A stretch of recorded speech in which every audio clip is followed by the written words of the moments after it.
Maisie, a lazy bird hatching an egg.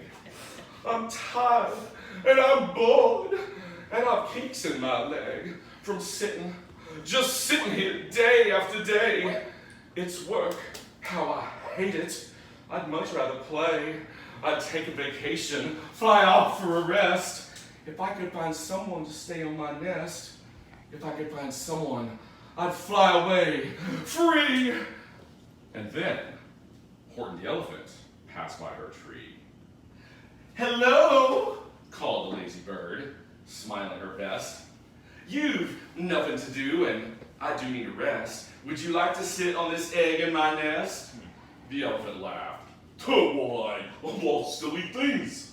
I haven't feathers, and I haven't wings. Me? On your egg? Why, that doesn't make sense.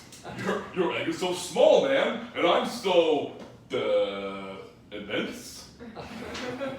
Tut, tut, answered Maisie. I know you're not small, but I'm sure you can do it no trouble at all. Just sit on it softly. You're gentle and kind. Come be a good fellow. I know you won't mind.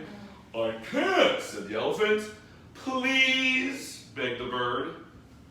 I won't be gone long, sir. I give you my word. I'll hurry right back. Well, I'll never be missed. Very well, said the elephant, since you insist. You want a vacation? Go, fly off and take it.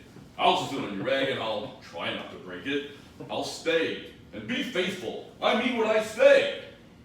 Toodaloo, said Maisie, fluttered away. The first thing to do, murmured Horton. Let's see. The first thing you do is to prop up this tree and make it much stronger. That has to be done before I get on it. I must weigh a ton. Then carefully, tenderly, gently he crept up the trunk to the nest where the little egg slept. Then Horton the elephant smiled. No, that's bad. And he sat, and he sat, and he sat, and he sat. And he sat all that day, and he kept the egg warm. And he sat all that night through a terrible storm. It poured and it lightened, it thundered, it rumbled. This isn't much fun, the poor elephant grumbled. I wish she'd come back, because I'm cold and I'm wet. I'll hope that Maisie bird doesn't forget. But Maisie, by this time, was far beyond reach, enjoying the sunshine way off in Palm Beach. Having such fun, such a wonderful rest, decided she'd never go back to her nest. So Horton kept sitting there day after day, and soon it was autumn. The leaves blew away, and then came the winter, the snow and the sleet, and icicles hung from his trunk and his feet. But Horton kept sitting and said with a sneeze, I'll stay on this egg and I won't let it freeze. I meant what I said, and I said what I meant. An elephant's faithful, 100%. So poor Horton sat there the whole winter through. And then came the springtime with troubles anew. His friends gathered round, and they shouted with glee, Oh, look! Horton the elephant's up in a tree! They taunted, they teased him, they yelled, How absurd! Oh, Horton the elephant thinks he's a bird! They laughed, and they all ran away. And Horton was lonely. He wanted to play. But he sat on the egg and continued to say, I meant what I said, and I said what I meant. An elephant's faithful 100%. No matter what happens, this egg must be tended. Poor Horton's troubles were far, far from ended.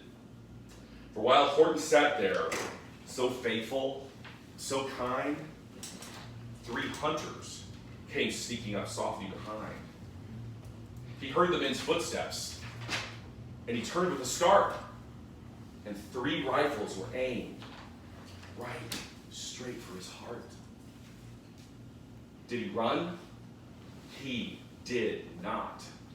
Horton stayed on that nest.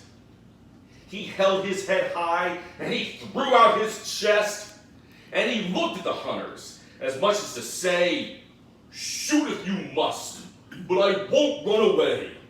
I meant what I said, and I said what I meant. An elephant's faithful, 100%. But the men didn't shoot. Much to Horton's surprise, they dropped their 3 guns, and they stared with wide eyes. "Look," they all shouted, "can such a thing be? An elephant? Sitting on top of a tree?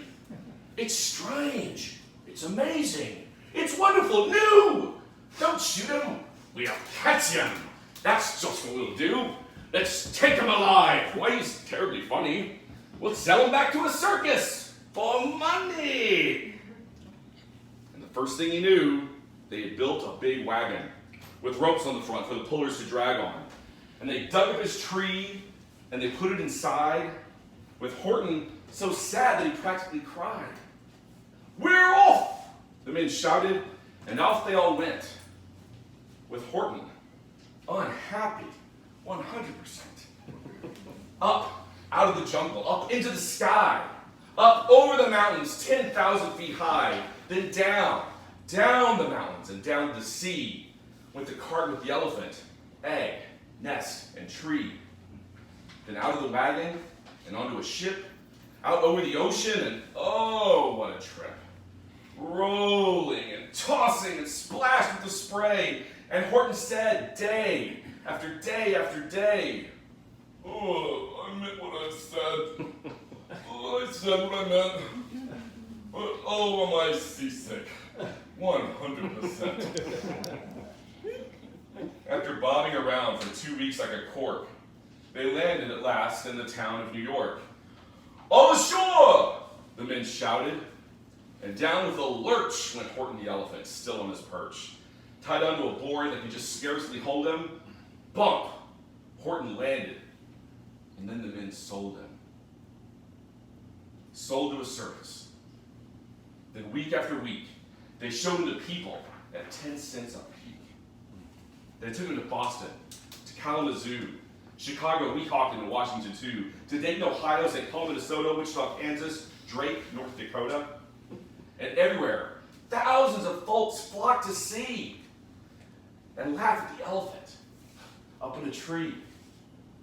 Poor Horton grew sadder the farther he went, but he sat in that hot, noisy tent. "I meant what I said, and I said what I meant. An elephant's faithful, 100%.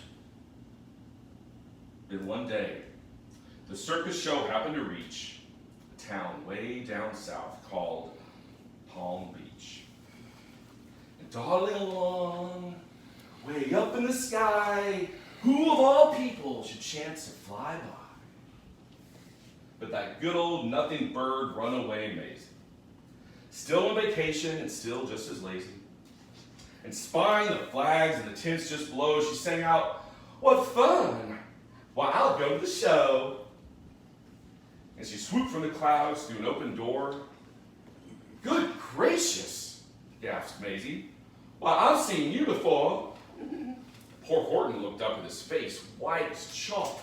He started to speak, but before he could talk, there rang out the noisiest, ear-splitting squeaks from the egg that he'd been sitting on for 51 weeks. A thumping, a bumping, a wild, alive scratching. "My egg!" shouted Horton. "My egg, why? It's hatching!" "But it's mine!" screamed the bird when she heard the egg crack. The work was all done. Now she wanted it back. "It's my egg!" she sputtered. "You stole it from me! Get off my nest and get out of my tree!" Poor Horton backed down, with a sad, heavy heart. But that very instant, the egg burst apart. And out of the pieces of red and white shell from the egg that he'd sat on so long and so well, Horton the elephant saw something whiz. It had ears and a tail and a trunk just like his. And people came shouting, "What's this all about?" They looked and they stared with their eyes popping out. Then they cheered, and they cheered, and they cheered more and more. They'd never seen anything like it before. My goodness, my gracious, they shouted. My word, it's something brand new. It's an elephant bird. And it should be. It should be. It should be like that. Because Horton was faithful. He sat and he sat. He meant what he said. And he said what he meant. And they sent him home happy. 100%. Yeah.